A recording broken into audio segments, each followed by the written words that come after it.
Ô Silva, dá uma chegada aqui, por favor. Ó, eu tô observando esse gancho, o suporte e o encaixe entre os dois.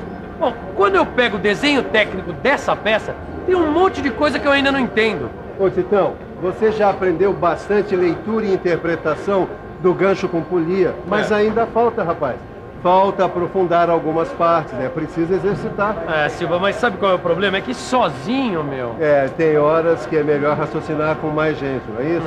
Você já observou que você observa melhor as diferenças e sutilezas de uma peça quando você olha para ela de diversos ângulos? Pois bem, é assim com os problemas também. Grande, Silva. Bom, mas o jeito é você me dar uma mão, porque sozinho eu já fui aonde dava. Muito bem, então que tal nessa teleaula de hoje nós começarmos por dois dos componentes do gancho com polia, o gancho e o suporte. Vamos nessa? Hoje você vai se aprofundar na leitura e interpretação dos desenhos técnicos de dois componentes do gancho com polia, o gancho e o suporte. Fique ligado que a nossa teleaula está só começando. Vamos nessa, Titão. Olha, Caio, é melhor a gente dar uma revisada geral antes de ir para aqueles desenhos que você tem dúvidas. Também acho, Ananias. Eu vou começar pelas vistas. Esse desenho, por exemplo, ele está representado na vista frontal e na vista lateral esquerda. Mas antes a gente tem que ler com bastante atenção o desenho, a legenda e os símbolos. Eles sempre dão um monte de informações sobre a peça. Isso eu sei, por exemplo, olhando aqui. Dá para ver em que diedro foi feito o desenho, em que escala de redução, o material de fabricação, a altura, largura e o comprimento da peça.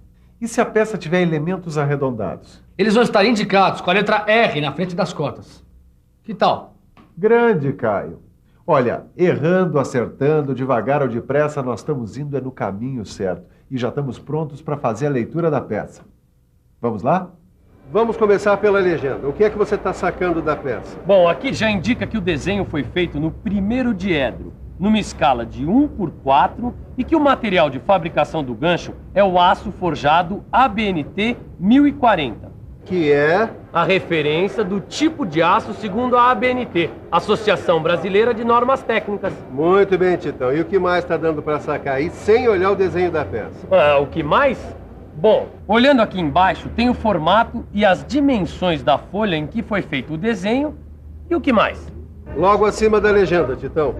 Sim, o afastamento geral. Aqui está dizendo que as medidas obedecem a um afastamento de mais ou menos 1/10 de milímetro. É isso aí, seu Tito. Muito bem. Já vimos a legenda. Agora nós podemos passar para a leitura e interpretação do desenho da peça. Então vamos lá, vamos dar uma boa olhada no desenho da peça. Então vamos lá, observando bem as cotas do desenho, a gente pode saber as dimensões básicas do gancho. Ou seja, altura de 332 milímetros. A gente obtém esse valor somando as cotas de 112, que é essa altura aqui, mais 120 milímetros, mais 91 milímetros. Ok? O comprimento é de 189 milímetros. Já a largura dada por 91 vezes 2, mais essa areazinha aqui, esse pedacinho aqui, tá vendo? Agora, a largura é essa aqui, 44.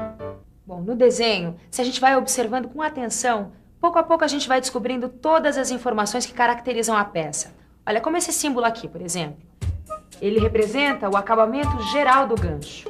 E nesse caso, esse símbolo significa que não há permissão de remover o material, com exceção de dois elementos indicados no desenho. As espigas de diâmetro 38 e M35. Observe que esta espiga de 38 milímetros de diâmetro tem uma indicação J6 ao lado. É que ela se ajusta ao furo do suporte e do rolamento. Este N9 aqui, olha, ele significa que a espiga tem acabamento da classe de rugosidade N9. Bom, o gancho a gente já viu. Agora falta ver o suporte. Então manda bala, né, Ananias? Dá uma olhada nesse desenho aqui. Você acha que consegue interpretar sozinho a legenda, as dimensões básicas da peça e o acabamento? Só tentando para saber, né? Eu acho que dá. E acho que dá para você também. Vamos lá? Então, olha essa figura com atenção, que é a representação do suporte do gancho. Esse desenho é o mesmo que está no seu livro. Então, Olhe a figura com atenção e responda as seguintes questões. Em que escala foi feito o desenho? Qual o diedro que ele está representado? Qual o material que será usado na fabricação da peça? Quais as medidas básicas da peça? E qual o símbolo que indica o acabamento da peça? Vamos lá? Espera aí que eu tô indo. Vai falando e mostrando de onde você tirou a resposta. Olha aqui, ó. Em que escala foi feito o desenho? Aqui, na escala de 1/5. Em que diedro está representada a peça? Aqui, no primeiro diedro. E o tipo de material que deve ser usado para fabricar a peça é o aço ABNT 6020 AF, aço fundido. Certo, mestre Silva? Certinho, Tito. E as dimensões da peça? E, Ângela, qual é o comprimento, a largura e a altura dessa peça aqui? Bom, nesse caso não basta só ler corretamente, não. Você tem que usar um pouco a cabeça.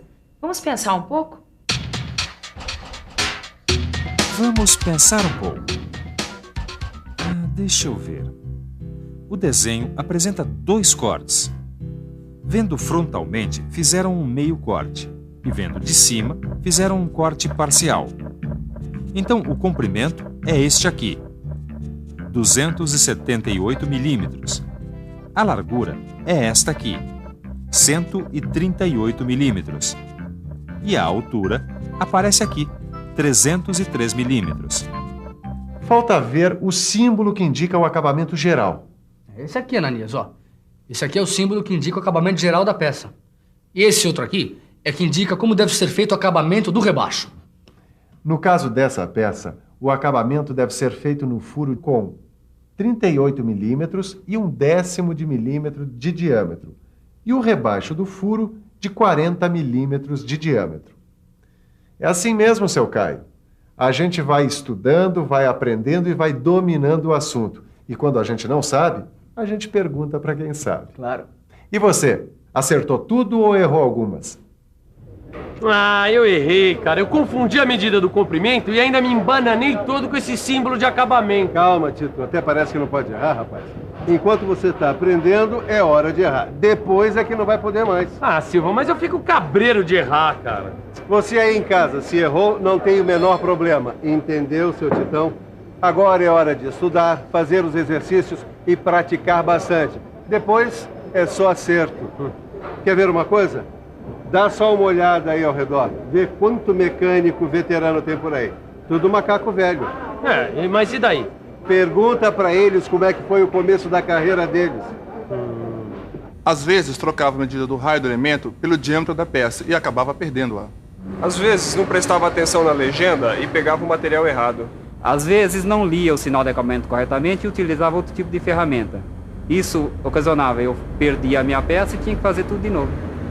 Miguel, se você fosse falar as qualidades para alguém fazer uma boa interpretação de um desenho técnico, o que é que você falaria? Bom, em primeiro lugar, teria que ter estudado um pouco para ter uma base. Depois, muita atenção e bastante experiência. Experiência a gente só adquire exercitando. Se não praticar, não sai do lugar. Então pegue o seu livro de estudos e lá você vai encontrar essas 2 outras figuras. Aí você exercita a sua atenção respondendo essas perguntas. Qual é o nome desse conjunto mecânico? Em que escala e que diedros estão representadas as 2 vistas? Qual o material da peça? Qual o número de furos passantes? E esse outro desenho aqui? Que peça é essa? Qual é o símbolo que indica o acabamento, a classe de rugosidade das superfícies, tolerância dimensional dos furos laterais? Repare que quanto mais exercício você praticar, maior o número de peças e os tipos de informação que você vai acabar tendo. Não é mesmo, Ângela? É verdade. Então faça os exercícios e confira os resultados no final do seu livro de estudos. Sabe, Caio, a gente tem que tentar fazer as coisas com qualidade, sem nenhum erro. Agora, quando a gente está aprendendo, tem que dar um desconto. Claro. E tem que tentar fazer sem erro. Porque além da qualidade, refazer dá muito mais trabalho. É isso aí. Agora, já que você falou em refazer as coisas, que tal a gente aproveitar esse gancho para rever tudo que a gente viu na teleaula de hoje? Se liga que a nossa revisão está chegando aí. E atenção, se liga aí que é a hora da revisão. Na teleaula de hoje, você pôde aprofundar mais a leitura e interpretação de 2 dos componentes do gancho com polia, o gancho e o suporte. E aí, Caio? Conseguiu avançar mais um pouco? Ah, as coisas estão ficando cada vez mais familiares. Tem assunto que eu já domino completamente, Ananias. Mas é assim mesmo. E você? Aposto que também já está dominando boa parte disso tudo. Agora, o que não pode fazer é parar. Tem que continuar se exercitando. Ananias. Mas ainda ficou faltando alguns componentes do gancho com polia. Ficou sim. Ficou faltando a polia, a bucha e o pino com cabeça cilíndrica. E esse é o tema da nossa próxima teleaula. Até lá. Tchau. Tchau.